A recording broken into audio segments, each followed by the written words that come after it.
السلام علیکم ورحمۃ اللہ وبرکاتہ۔ ان الحمد للہ نحمده ونستعینه ونستغفره ونعوذ باللہ من شرور انفسنا ومن سیئات اعمالنا من يهده الله فلا مضل له ومن يضلل فلا هادي له واشهد ان لا اله الا الله واشهد ان محمدا عبده ورسوله اما بعد فأعوذ بالله السميع العليم من الشيطان الرجيم بسم الله الرحمن الرحيم فمن شهد منكم الشهر فليصمه ومن كان مريضا أو على سفر فعدة من أيام أخر وقال النبي صلى الله عليه وسلم صوموا لرؤيته وأفطروا لرؤيته۔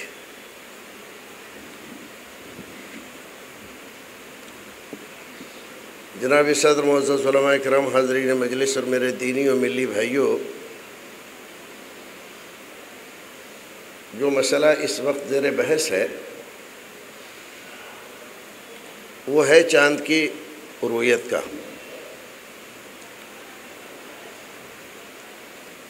اس مسئلے میں اختلاف آج پیدا نہیں ہوا ہے، بہت پرانا ہے۔ صحابہ کرام کے زمانے میں بھی بعض حضرات کے درمیان اگرچہ معمولی ہی قسم کا تھا، اس سلسلے میں بعض آراء رجحان عام کے برخلاف پائی جاتی تھی۔ تابعین، تبع تابعین، امامان دین، محدثین، جیسے جیسے اسلام کا رقبہ بڑھتا گیا اور چاند کا مسئلہ زیادہ شدت کے ساتھ ابھرتا رہا، لیکن ان تمام زمانوں میں دو رائے بہت واضح آئیں۔ ایک یہ کہ ہر علاقے کے لوگ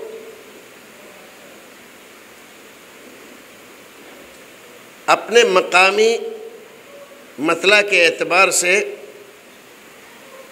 عید و اعیاد اور روزے کا اہتمام کریں، اور اسی پر عمل رہا۔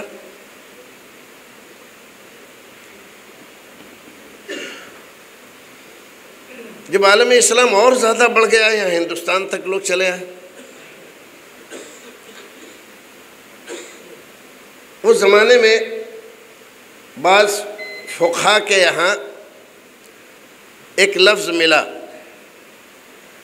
کہ اگر رؤیت عام ہو جائے اما جمیع البلاد، تو تمام بلاد کو شامل ہوگی۔ سائر البلاد، جمیع البلاد، اس طرح کے الفاظ ان کی تحریروں میں پائے جاتے ہیں۔ ہمارے آج کے زمانے میں جو یہ اختلافات ہمارے یہاں بڑھ رہے ہیں، اور اس کی وجہ سے بعض جگہ پر مقدمے بازی اور سر پٹول تک کی نوبت آئی ہے، ان حضرات نے یہ دیکھے بغیر کہ فقہائے کرام کے استعمال کیے ہوئے یہ الفاظ کس تناظر میں کہے گئے ہیں اور اس کا معنی اور مراد ان کے نزدیک کیا ہے، تو فقہا کی اصطلاح سے بالکل قطع نظر انہوں نے لغوی بنیاد پر اس کو استعمال کر کے لوگوں کو یہ بتانا شروع کیا کہ علماء نے یہ فتویٰ دیا ہے جمیع البلاد، تمام دنیا میں جہاں خبر پہنچ سکے وہاں پر عید ایک ساتھ منانی چاہیے، روزے ایک ساتھ رکھنے چاہیے۔ وسائل جدیدہ کی وجہ سے آج ساری دنیا میں خبر پہنچنے کا امکان ہے، لیکن صرف امکان سے تو کوئی مسئلہ حل ہوتا نہیں۔ تو پہلے یہ بات سمجھ لیں کہ فقہاء کرام کے یہاں اما جمیع البلاد و سائر البلاد کی جو اصطلاح ہے اس سے مراد ان کے اپنے زمانے کی دنیا ہے، جب دنیا 7 اقلیم کو شامل تھی، صرف اتنی بڑی دنیا تھی، اس کو 7 اقلیم کہا جاتا تھا۔ اتنی بڑی دنیا ان کے زمانے میں معروف نہیں تھی جتنی بڑی دنیا آج ہمارے زمانے میں ہے۔ امریکہ کی دریافت ہی نہیں ہوئی تھی۔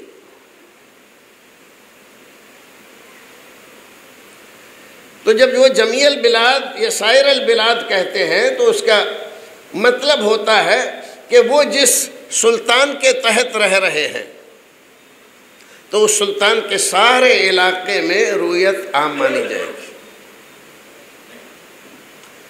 تو فقہا کی اصطلاح کو نہ سمجھنے کی وجہ سے اور لغوی معنی اس کے لے کر عوام کو ایک طرح سے دھوکے میں ڈالا گیا، اور یہ بنیادی غلطی تھی۔ اس کے اندر مسئلہ اس انداز سے رکھا گیا کہ اسلام میں اتفاق و اتحاد بہت ضروری ہے۔ تمام عبادات میں اور دیگر مسائل میں شریعت نے اتفاق و اتحاد پر بہت زور دیا ہے، اور یہ مطلوب شرعی ہے۔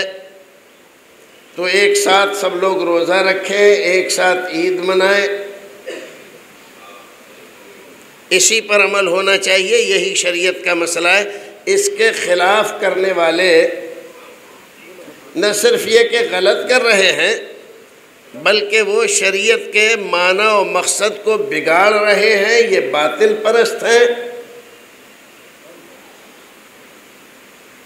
اور یہ اتحاد و اتفاق کے دشمن ہیں، اور اسی طرح کی بہت ساری باتیں۔ ایک طرف یہ دعویٰ ہے، دوسری طرف ایک صورتحال کیا بنی اس کو آپ کو بتانا چاہتا ہوں۔ کم سے کم ہمارے یہاں اہل حدیثوں میں ایک علاقے کے لوگ، ایک صوبے کے لوگ ایک ساتھ جب جماعت کے کسی پلیٹ فارم سے اعلان ہوتا تھا تو ایک ساتھ عید مناتے تھے، ایک ساتھ روزہ رکھتے تھے، تو اتحاد کی صورت بنی ہوئی تھی۔ کبھی کبھی ہمارے درمیان اور دیگر تنظیموں کے درمیان اختلاف ہو جاتا تھا، کہیں حنفیوں کے، کہیں بریلویوں کے، تو ایک الگ مسئلہ، لیکن کم سے کم اہل حدیث متفق رہتے تھے۔ اب کیا ہو گیا، ان بھائیوں نے جو اتفاق و اتحاد کے داعی ہیں، انہوں نے چاند اور اس کی رویت کو اٹھا کر طاق پہ رکھ دیا، اور سارا مسئلہ اس طرح حل کیا کہ مکے سے خبر آ جائے یا سعودی سے خبر آ جائے، بس سب لوگوں کو ماننا چاہیے، نہ کسی کو چاند دیکھنے کی ضرورت ہے اور نہ چاند کی تحقیق کرنے کی ضرورت ہے، نہ تاریخ یاد کرنے کی ضرورت ہے۔ تو جو قرآن نے کہا فمن شہد منکم الشہر، جس کو رمضان کا مہینہ ملے، رمضان کا مہینہ داخل ہو جائے تو وہ روزہ رکھے۔ صوموا لرؤیتہ، چاند کے دیکھنے پر روزہ رکھو، چاند کے دیکھنے پر عید مناؤ۔ رسول اکرم صلی اللہ علیہ وسلم کے اس فرمان کو بالائے طاق رکھ دیا گیا۔ اب ارشاد یا فرمان یہ جاری ہوا، سعودی سے خبر آ جائے بس روزہ بھی مناؤ، عید بھی مناؤ، باقی کسی طرف دیکھنے کی کوئی ضرورت نہیں ہے۔ نتیجہ یہ ہوا کہ جہاں کی جماعتیں ہمیشہ ایک ساتھ عید مناتی تھیں، ایک ساتھ روزہ رکھتی تھیں، اب وہاں بھی 2 عیدیں، 2 دن روزے ہونے لگے۔ دعویٰ کیا تھا؟ ہم اتحاد و اتفاق کے داعی، ہم چاہتے ہیں مسلمان ایک دن روزہ شروع کریں، ایک دن عید منائیں۔ اب جہاں ہمیشہ سے کم جماعت میں ایک دن عید اور ایک دن روزہ ہوتا تھا، وہاں بھی 2 دن ہونے لگا۔ یہ کیسا اتحاد ہے، کیسا اتفاق ہے کہ جس نے موجود اتحاد و اتفاق کو توڑ کر ایسی بنیاد ڈالی اختلاف کی کہ بیٹا روزہ رکھے ہوئے ہے اور باپ بیٹھا ہوا سوئیاں کھا رہا ہے۔ ماں تیاری کر رہی ہے کپڑوں کی کہ بچوں کو عید کے لیے کپڑے سلائے جائیں گے، بیٹا 2 دن پہلے ہی عید منا چکا ہے۔ غیر شرعی بنیادوں پر جب اتحاد و اتفاق تلاش کریں گے ہم، تو اس کا نتیجہ اتحاد و اتفاق سے نہیں نکلے گا بلکہ اختلاف سے نکلے گا، جس کی یہ تازہ مثال ہے۔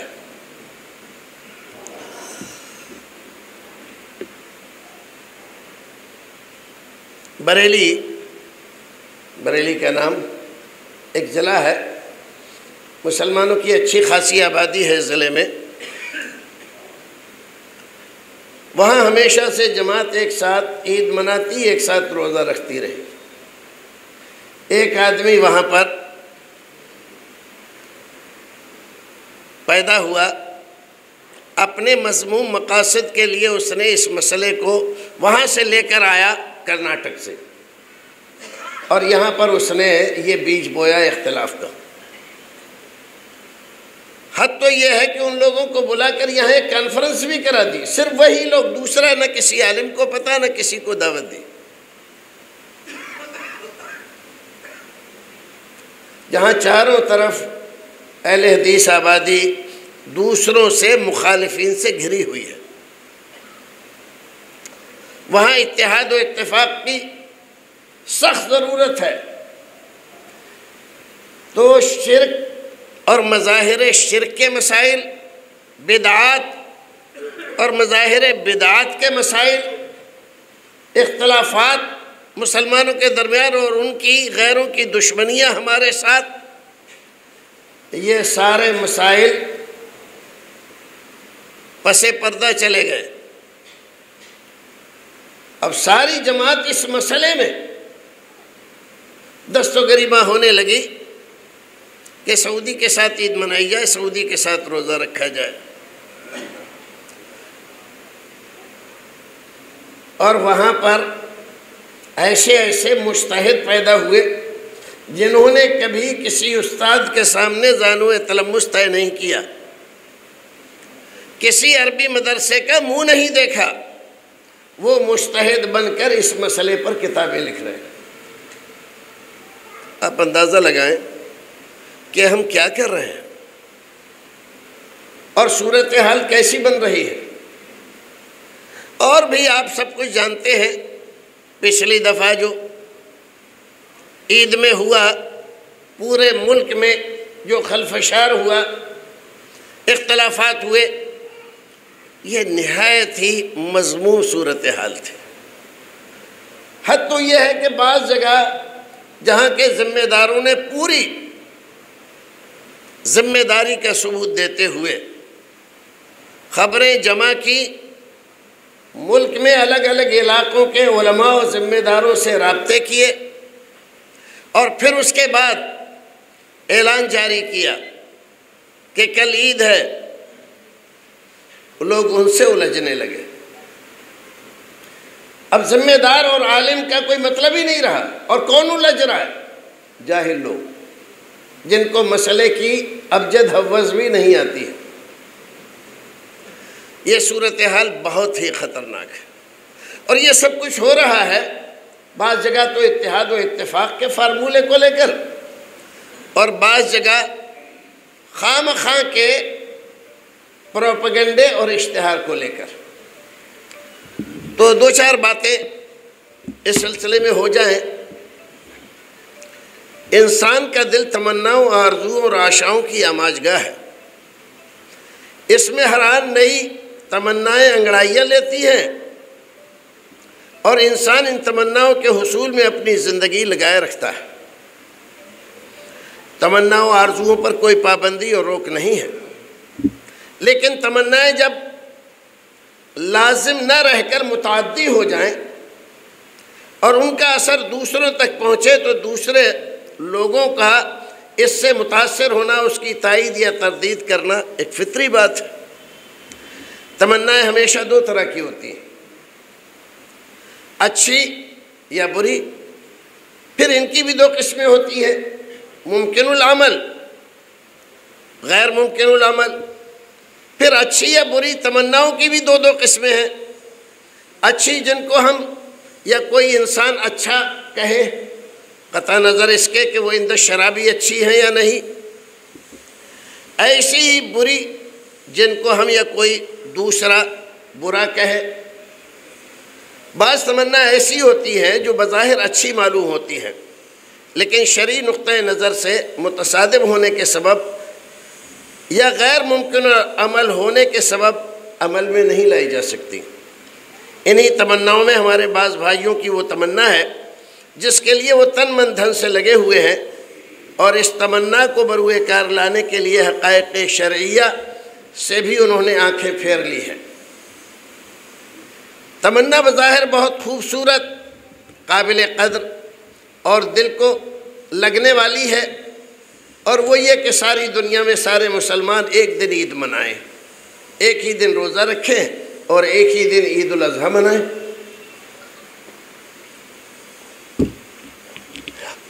بظاہر یہ تمنا نہایت مقدس، پاکیزہ اور اتحاد بین المسلمین کے کاز کو فروغ دینے والی ہے، لیکن یہ تمنا اپنی ہزار پاکیزگی، تقدس اور اتحاد کی دعوت کے باوجود نہ تو دلائل شرعیہ سے معید ہے اور نہ حقائق کونیہ ہی سے اس کے عمل کی کوئی صورت نکلتی ہے۔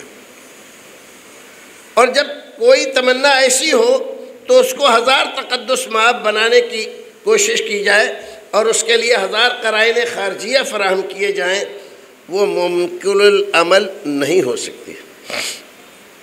مدت دراز سے عالم اسلام میں ایک گروپ اس بات کا داعی رہا ہے کہ مکہ مکرمہ کی رویت کو تمام عالم کے لیے رویت مانا جائے، اور اس کے لیے اپنے طور پر ان حضرات نے بہت سارے دلائل جو در حقیقت شبہات ہیں پیش کیے۔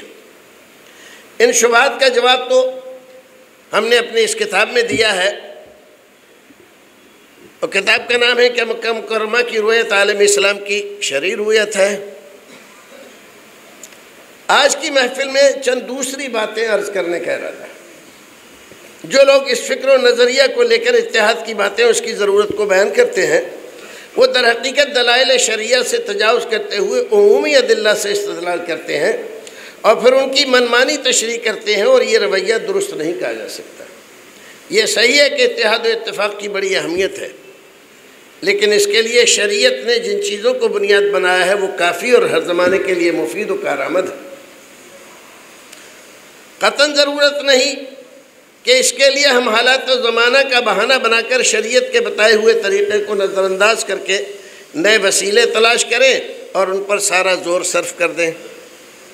صوم و صلاۃ، زکوٰۃ اصلاً عبادات محضہ ہیں، ان کی اصل حقیقت عبادت الہی ہے۔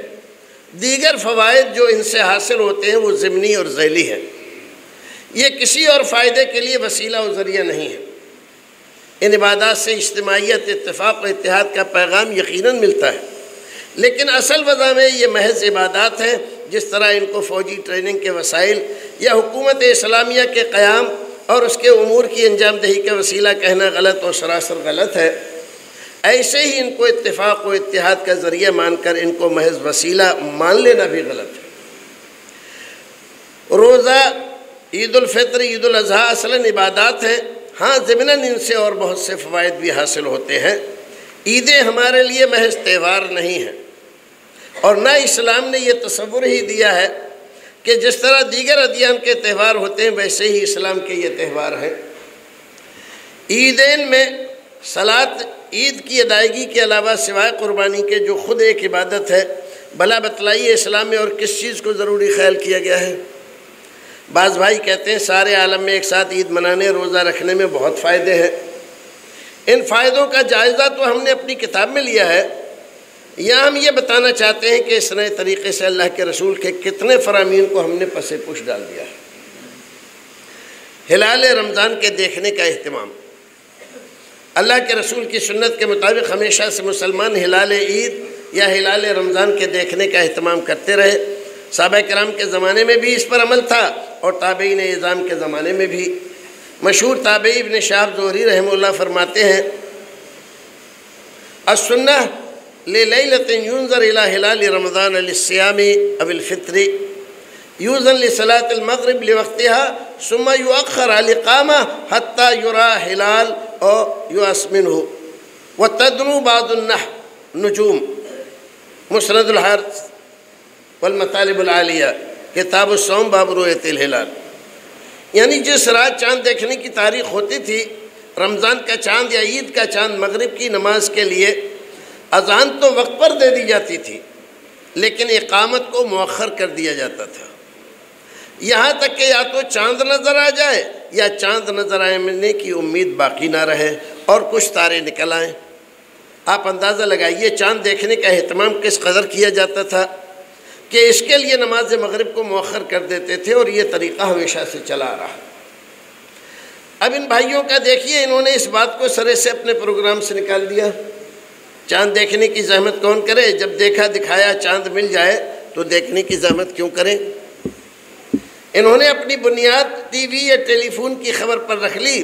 سعودی سے خبر آ گئی، نیٹ پر دیکھ لیا، خبر آ گئی، بس کل سے روزہ اور کل عید، کوئی جھنجٹ ہی نہیں۔ اس طرح ان بھائیوں سے اللہ کے رسول کی یہ سنت چھوٹ گئی۔ چاند دیکھ کر روزہ رکھو، چاند دیکھ کر عید کرو، یہ حکم اللہ کے رسول صلی اللہ علیہ وسلم کا تمام مسلمانوں کے لیے عام ہے۔ روزہ یا عید چاند دیکھ کر ہی کرنا چاہیے۔ ہندوستان میں رہتے ہوئے اگر 80 سال کی زندگی بھی ان کو مل جائے، یہ کبھی چاند دیکھ کر نہ روزہ رکھیں اور نہ چاند دیکھ کر عید کریں۔ بس سعودی کی خبر کافی ہے، اور اسی خبر پر روزہ اور عید دونوں ہندوستانی مسلمانوں سے کبھی ایک دن اور کبھی 2 دن پہلے انجام دیتے رہیں گے۔ حضرت ابو ہریرہ دیگر متعدد صحابہ کرام سے معمولی الفاظ کے فرق کے ساتھ تقریباً تمام کتب حدیث میں یہ حدیث موجود ہے، صوموا لرؤیتہ وافطروا لرؤیتہ، یعنی چاند دیکھ کر روزہ رکھو، عید بھی چاند دیکھ کر ہی مناؤ۔ اگر چاند کسی وجہ سے نظر نہ آئے تو شعبان کے 30 دن پورے کر لو۔ سعودی کے چاند پر روزہ عید منانے والے اس حدیث کو تقریباً چھوڑ چکے ہیں۔ رمضان سے پہلے روزہ نہ رکھو، یہ بھی حدیث رسول اکرم کی، اس کو بھی چھوڑ دیا۔ ایک حدیث میں معنوی تحریف کر دی، صومکم یوم تصومون وفطرکم یوم تفطرون واضحاکم یوم تضحون، یہ ابو داؤد، ترمذی، عبدالرزاق وغیرہ کی روایت ہے۔ اس حدیث کے بارے میں یہ گمان کر لیا گیا کہ یہ حدیث اللہ کے رسول کا مکہ والوں کے لیے حکم تھا، لہذا وہاں کی روایت ہی تمام عالم میں معتبر مانی جائے، حالانکہ یہ دعویٰ ہی محل نظر و بلا دلیل ہے۔ پھر رسول صلی اللہ علیہ وسلم کا فرمان ساری امت کے لیے ہے، اور یہی معنی سلف صالحین نے اس کا سمجھا ہے۔ چنانچہ امام ترمذی اس حدیث کو نقل کرنے کے بعد فرماتے ہیں، حدیث کا معنی یہ ہے ان الصوم والفطر مع الجماعہ وعظم الناس، یعنی روزہ رکھنے میں، عید منانے میں اعتبار جماعت و کثرت اشخاص کا ہوگا۔ گویا چند لوگ اگر روزہ رکھتے یا عید مناتے ہیں تو ان کا اعتبار نہیں کیا جائے گا، بلکہ وہ اس حدیث کے مخالف عمل کرنے والے کہلائیں گے۔ یہ امام ترمذی رحمۃ اللہ علیہ اپنی ترمذی شریف میں لکھتے ہیں۔ اور بھی بہت ساری چیزیں اس میں گڑبڑ ہو رہی ہیں۔ بعض بھائی اعتراض کرتے ہیں جب شمسی تاریخ ساری دنیا میں ایک ہی ہوتی ہے تو قمری تاریخ ایک کیوں نہیں ہوتی، اور عوام کو اس میں پھنساتے ہیں بیچارے۔ تو ان بھائیوں سے عرض ہے کہ یہ فرق اس وجہ سے ہے کہ اسلامی تاریخ سورج غروب ہوتے ہی بدل جاتی ہے۔ اگر نئے مہینے کا چاند نظر آ گیا تو پہلی تاریخ شروع ہو گئی، ورنہ ابھی جاری مہینہ ہی چل رہا ہے اور اس کی 29 تاریخ ہے، جبکہ زمین کی رفتار جو مشرق سے مغرب کی طرف ہے جاری ہے۔ 2.5 گھنٹہ بعد جب سعودی میں سورج غروب ہوا اور غروب کے بعد ہی چاند نظر آتا ہے تو وہاں چاند نظر آ گیا، تو یہاں سعودی میں پہلی تاریخ کی ابتدا ہو گئی، کیونکہ چاند کی رویت کے ساتھ ہی جاری مہینہ ختم ہو گیا اور نئے مہینے کی ابتدا ہو گئی، جبکہ ہندوستان میں 28 یا 29 تاریخ ہی ہے۔ شمسی تاریخ رات کے 12 بجے شروع ہوتی ہے، پھر اس کے ہر مہینے کے دن متعین ہیں، اس لیے اس کی تاریخ میں فرق نہیں پڑتا، شمسی تاریخ میں فرق نہیں پڑتا، قمری تاریخ میں فرق پڑ جاتا۔ مان لیجئے آج شام 6 بجے سعودی عرب میں غروب آفتاب ہے اور چاند نظر آ گیا، تو اس وقت ہمارے ہندوستان میں 8:30، پاکستان میں 8 بج رہے ہیں، دیگر ممالک میں اور بھی مختلف اوقات ہوں گے، جاپان اور روس میں رات کے 2 بج رہے ہوں گے جب سعودی میں چاند نظر آیا تھا۔ ظاہر ہے سعودی کی رویت کا اثر ان ممالک پر تسلیم نہیں کیا جا سکتا، کیونکہ 8، 8:30 یا 2 بجے رات کا وقت رویت ہلال کے دیکھنے کا وقت نہیں ہے، اس لیے دیگر ممالک میں نہ تاریخ بدل سکتی ہے اور نہ سعودی کی رویت ان کے لیے معیار ہو سکتی ہے۔ ہفتہ واری عید جب ایک ساتھ ہوتی ہے تو عید الفطر کیوں نہیں ہوتی، یہ بھی بہت بھاری اعتراض کے طور پر ذکر کیا جاتا ہے۔ بعض بھائی یہ اعتراض کرتے ہیں جب جمعہ ساری دنیا میں ایک ساتھ ہوتا ہے تو عید الفطر ایک دن کیوں نہیں ہوتی۔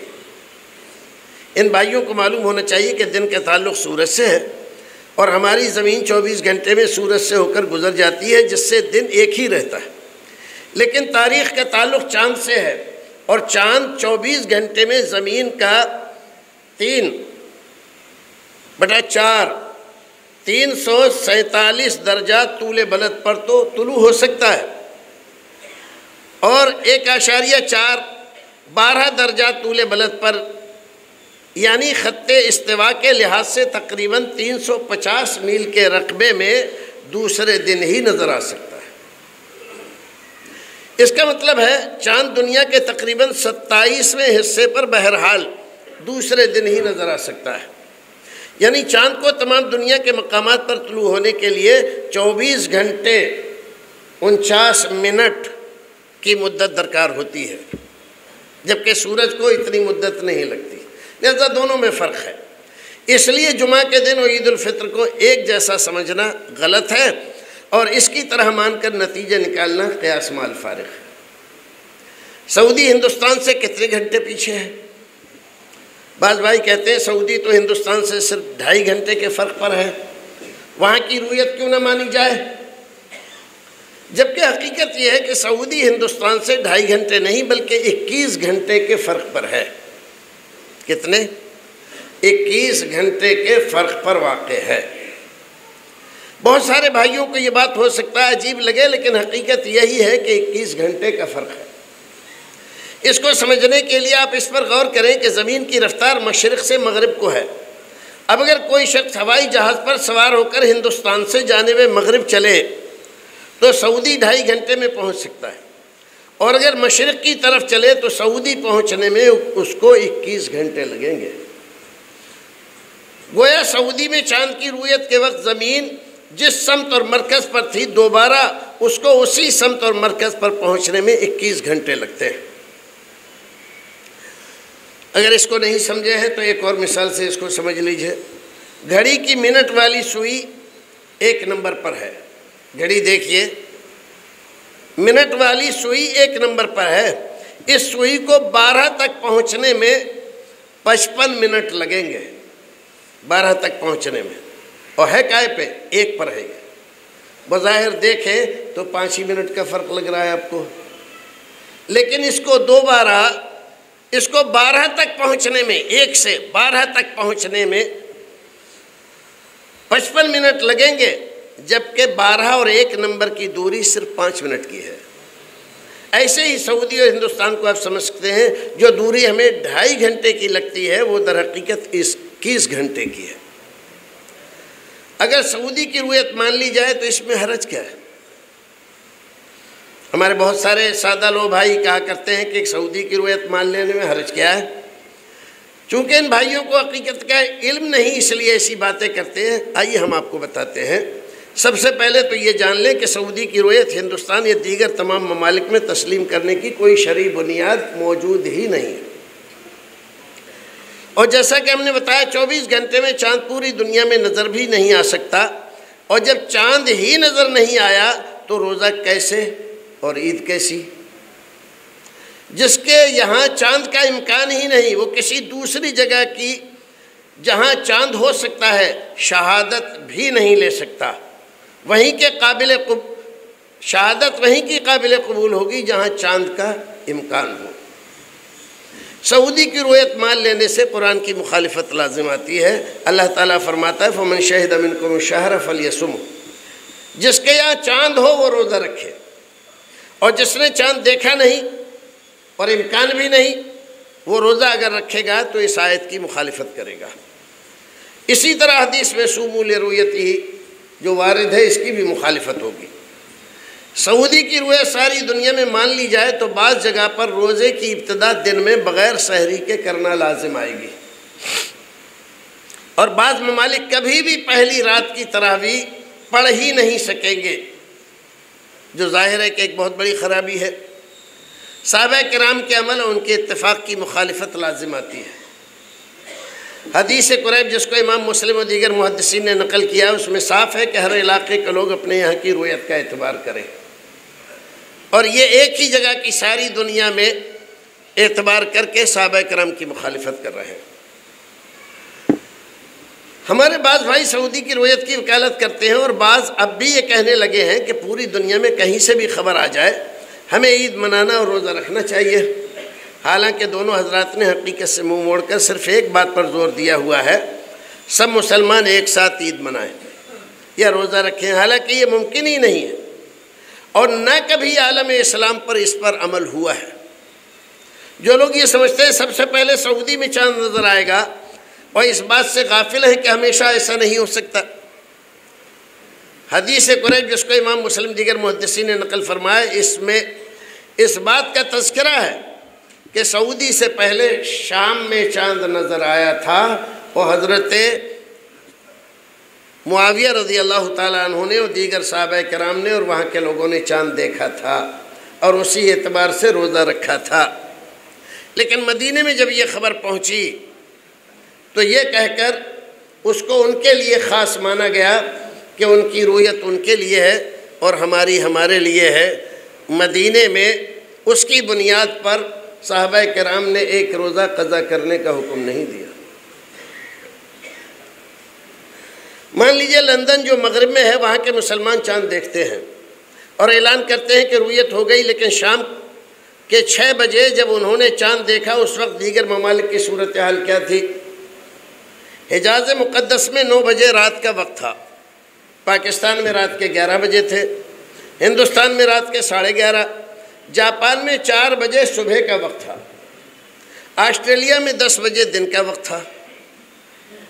یہ چاند مغرب میں دکھائی دیتا ہے، تو سب سے پہلے چاند جہاں دکھائی دے سکتا ہے تو وہ لندن میں دکھائی دے سکتا ہے، لیکن اس کی یہ صورتحال ہے، کیا اس پر عمل ہو سکتا ہے؟ 10 بجے دن جن لوگوں کے یہاں ہے جیسے آسٹریلیا میں، تو اب وہ کیسے روزہ رکھیں گے، کیسے سحری کریں گے اور کیسے کیا کر سکتے ہیں؟ پھر یہ سوچیے آج وسائل یقیناً ایسے ہیں کہ ساری دنیا میں خبر پہنچائی جا سکتی ہے، لیکن خبر پہنچنے سے ہی تو سب کچھ نہیں ہو جاتا، امکان بھی تو ہونا چاہیے۔ اب بعض لوگ ایک مسئلہ مطلع کا رہ گیا ہے، بعض لوگ آج بڑی شدت سے کہنے لگے مطلع کوئی چیز نہیں ہے۔ یہ صحیح ہے کہ بعض مذاہب میں مطلع کا اعتبار نہیں کیا گیا ہے، مطلع کا اعتبار نہ کرنا الگ مسئلہ ہے، اور مطلع ہی کا انکار کر دینا یہ ایک دوسرا مسئلہ ہے۔ آج جو بھائی مطلع کوئی چیز نہیں کی رٹ لگا رہے ہیں یہ بلا عقل کے نقل مار رہے ہیں۔ ایک ہی خطے طول بلد پر واقع تمام مقامات پر سورج چاند سب ایک ہی وقت طلوع ہوتے ہیں اور ایک ہی وقت غروب ہوتے ہیں، اور طول بلد بدلنے سے طلوع و غروب میں فرق آ جاتا ہے۔ مثلا حیدرآباد سندھ پاکستان کا، کابل افغانستان اور تاشقند روس کا طول بلد تقریباً 68 درجہ مشرق میں ہے۔ اگر حیدرآباد پاکستان میں سورج صبح 6:22 پر طلوع ہوا تو کابل اور تاشقند میں بھی اسی وقت ہوگا۔ اسی طرح اگر چاند تاشقند میں غروب آفتاب کے بعد نظر آ گیا تو حیدرآباد پاکستان اور کابل افغانستان میں بھی ضرور نظر آتا ہے۔ یہ الگ بات ہے مطلع ابر آلود ہو یا کثافت وغیرہ رؤیت میں رکاوٹ پیدا کرے، اس کا یہ مطلب نہیں کہ حیدرآباد سندھ کا کابل اور تاشقند کا مطلع ایک نہیں ہے۔ اب آئیے دیکھتے ہیں ہندوستان کی راجدھانی دہلی اور سعودی کا مرکز سعودی کا مرکزی مقام مکہ، کیا ان کا مطلع ایک ہے دہلی اور مکے کا؟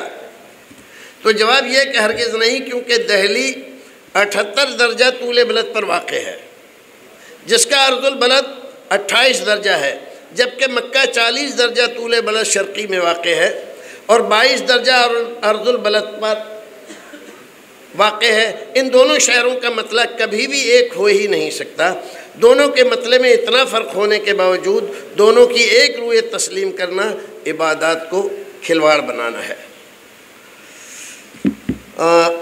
ایک اور بات، ہمارے بعض بھائی کہتے ہیں کہ جب کوئی سعودی سے خبر دیتا ہے کہ فلاں کے گھر بچہ ہوا ہے یا فلاں آدمی فوت ہو گیا ہے تو آپ لوگ مان لیتے ہیں، اور جب کوئی خبر دیتا ہے کہ یہاں چاند ہو گیا ہے تو کیوں نہیں مانتے؟ جواب میں تفصیل تو بہت ہے، لیکن اختصار سے ایک شخص دہلی سے چلا، اس کے مقامی مطلع پر 1 گھنٹہ ابھی باقی تھا سورج غروب ہونے میں۔ فضا میں بلند ہونے کے 1 گھنٹہ بعد اس کا کوئی دوست اس کو فون پر اطلاع دیتا ہے سورج غروب ہو گیا، ہم افطار کر رہے ہیں۔ کیا وہ اس دوست کی اطلاع پر روزہ افطار کر سکتا ہے جبکہ سورج اس کے سامنے چمک رہا ہے؟ تو کسی کی اطلاع پر ہم افطار نہیں کر سکتے، اپنے یہاں کی حقیقت کو جھٹلا نہیں سکتے۔ ایسے ہی اگر کوئی غروب آفتاب سے 1 گھنٹہ قبل جانب مشرق مثلا جاپان کی طرف روانہ ہوتا ہے، فضا میں بلند ہونے کے کچھ دیر بعد اس کو سورج دکھائی نہیں دیتا، دہلی کا دوست اس کو فون کرتا ہے سورج غروب ہو گیا، وہ کہتا ہے ابھی کافی دیر ہے، کیا وہ روزہ افطار کرے یا نہیں؟ ان دونوں صورتوں میں تمام حضرات اس بات کا فتویٰ دیتے ہیں کہ وہ روزہ اپنے مقام وجود کے اعتبار سے کھولے گا، اس کی مخالفت نہیں کر سکتا۔ وہ کہاں پر ہے؟ وہ جہاں سے چلا تھا، اب اس کے مطلع میں اور جہاں وہ اس وقت ہے اس کے مطلع میں فرق ہو گیا ہے، تو کسی کی خبر کی بنیاد پر وہ روزہ افطار نہیں کر سکتا۔ ایک بات اور کہہ کر اپنی بات ختم کرتا ہوں۔ بعض حضرات پرانے علماء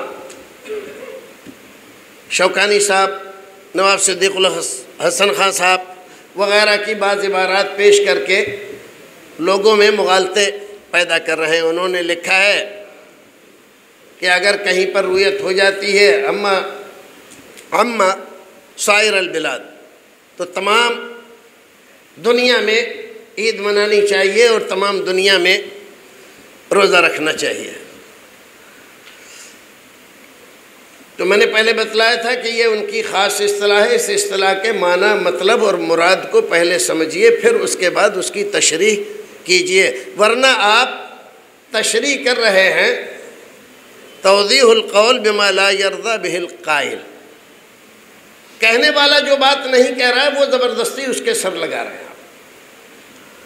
ہمارے یہاں شیخ صالح فوزان اسی طرح سے سعودی کی لجنہ دائمہ للبحوث العلمیہ والافتاء کا فتویٰ، اسی طرح سے دیگر بڑے بڑے مفتی حضرات جو سعودی کے ہیں ان کے یہاں کے بہت سارے فتوے میں نے نقل کیے ہیں۔ یہ تمام حضرات یہ کہتے ہیں کہ تمام لوگ اپنے اپنے یہاں کی رؤیت کا اعتبار کر کے روزہ رکھیں اور عید منائیں۔ شیخ الحدیث حضرت مولانا عبید اللہ الرحمانی رحمۃ اللہ علیہ مرآت میں اسی موقف کی تائید کرتے ہیں۔ اسی طرح سے ہماری جماعت کے بہت بڑے عالم و محقق حضرت مولانا محمد اسماعیل سلفی صاحب، آپ گجرانوالا وہ بھی اسی موقف کی تائید کرتے ہیں۔ مکے کی رویت ساری دنیا میں مانی جائے، اس کی مخالفت کرتے ہیں۔ اسی طرح سے ہماری جماعت کے بہت بڑے عالم مولانا حافظ صلاح الدین یوسف صاحب احسن البیان والے، وہ بھی اس بات کے خلاف ہیں کہ مکے کی رویت کو مان کر ساری دنیا میں اس کے مطابق روزہ رکھا جائے، مانا جائے۔ جماعت کے ایک دوسرے بڑے عالم و شیخ الحدیث مولانا عبدالسلام محمد صدیق صاحب رحمۃ اللہ علیہ، وہ بھی یہی فرماتے ہیں۔ جماعت کے ایک دوسرے محقق قاضی عزیر صاحب اپنی کتاب رویت ہلال میں وہ بھی کہتے ہیں کہ یہ مسئلہ غلط ہے کہ ایک جگہ کی رویت کو ساری دنیا کے لیے رویت مانا جائے۔ ہماری جماعت کے بہت بڑے محقق ڈاکٹر فضل الرحمان صاحب، وہ بھی اسی موقف کی تائید کرتے ہیں کہ تمام لوگ اپنے اپنے یہاں کی رویت کا اعتبار کر کے عید منائیں، روزہ رکھیں، لیکن یہ اپنے یہاں کے اعتبار کا مطلب کیا ہے؟ دیکھیے، افراط و تفریط ہر زمانے میں غلط ہوتا ہے۔ اپنے یہاں کی رویت کا اعتبار کریں۔ اب جو دیہات میں لوگ بیٹھے ہوئے نا، وہ نا ہمارے یہاں تو ہوا نہیں دلی سے خبر آئی ہوگی، ان کے پاس 4 آنکھیں ہیں کیا؟ ہم کو تو دکھائی دیا نہیں۔ یہ جو کٹ حجتی ہے، یہ شریعت کے ساتھ کھلواڑ ہے، علماء کرام کی بے حرمتی ہے۔ اگر ہم جماعتی زندگی گزار رہے ہیں اور جماعتی نظم سے جڑے ہوئے ہیں تو جماعتی اعلان اور جماعتی موقف کی تائید کرنی چاہیے اور اسی کے ساتھ ہمیں زندگی گزارنا چاہیے۔ جماعت سے اگر اعلان ہوا کہ چاند ہو گیا ہے، روزہ رکھا جائے، تو روزہ رکھیں آپ۔ یہی اصل اسلامی فتویٰ ہے۔ اور جماعت میں یہ اعلان ہوا چاند نہیں ہوا ہے، چاہے مکے سے 10 نہیں 10,000 فون آ گئے ہیں کہ وہاں چاند ہو گیا ہے، تو روزہ نہیں رکھا جائے گا۔ ہندوستان کا مسئلہ وہاں کے مسئلے سے مختلف ہے، لہذا جو لوگ ایسا کر رہے ہیں کہ اپنے اپنے یہاں کے لوگوں کو لے کر اور ہر دیہات میں الگ الگ عید اور روزہ کر رہے ہیں، یہ بالکل غلط کر رہے ہیں۔ جماعتی نظم کا اعتبار کرنا چاہیے۔ ہمارے امیر نے یا ہمارے مرکز نے اعلان کر دیا اور ہمیں اطلاع پہنچ گئی تو ہمیں روزہ رکھنا چاہیے، تراویح پڑھنا چاہیے، عید منانا چاہیے۔ اور انہوں نے یہ اعلان کیا کہ تحقیق نہیں ہوئی تو ہمیں اس کو ہی تسلیم کر کے اس کے ساتھ چلنا چاہیے۔ درخواست ہے ائمہ حضرات سے کہ وہ اس مسئلے پر تشدد نہ کریں، اپنے یہاں لوگوں کو اسی بات پر آمادہ کریں کہ جماعتی نظم کو برقرار رکھ کر اس کے مطابق چلیں تاکہ اتحاد کی اصلی صورت باقی رہے اور اختلاف سے ہم بچ سکیں۔ پروردگار ہمیں اور آپ کو نیک عمل کرنے کی توفیق عطا فرمائے۔